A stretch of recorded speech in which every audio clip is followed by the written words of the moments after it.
Hi, it's Katie from the Quilter's Trunk in Chicago, and I'm here today to talk to you about t-shirt quilts. You've probably made a t-shirt quilt or wanted to make a t-shirt quilt. They're a great memory project. But have you ever thought about making a t-shirt quilt on a serger? I got this idea from my sister, who made a beautiful wedding dress for a friend of hers who got married in Nantucket. She found a bunch of old Nantucket t-shirts, serged them together, and made a beautiful wedding dress for her beachside wedding.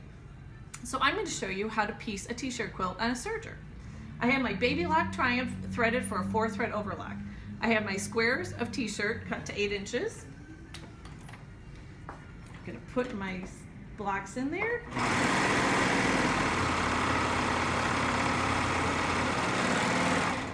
There's one pair, and we'll put in another pair.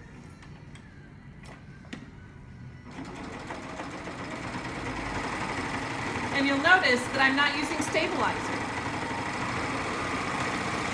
When you're sewing your jersey on a serger, you don't need stabilizer. So there's 2 blocks. Here's 2 blocks. I'll lay them together like that. And put them back in my serger like this. Off we go.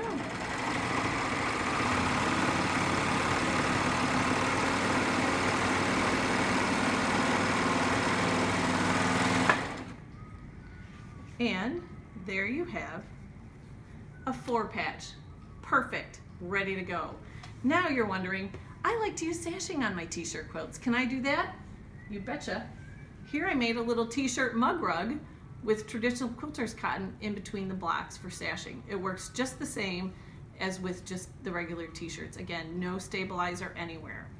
Now the other trick is you can actually quilt and put a binding on a quilt with your Triumph. Here is what I call my 10-minute t-shirt quilt. I did the quilting using a chain stitch on the Triumph. There it is. And instead of binding, I used Baby Lock's exclusive wave stitch around the edge. Done and done, your 10-minute t-shirt quilt on your Baby Lock serger.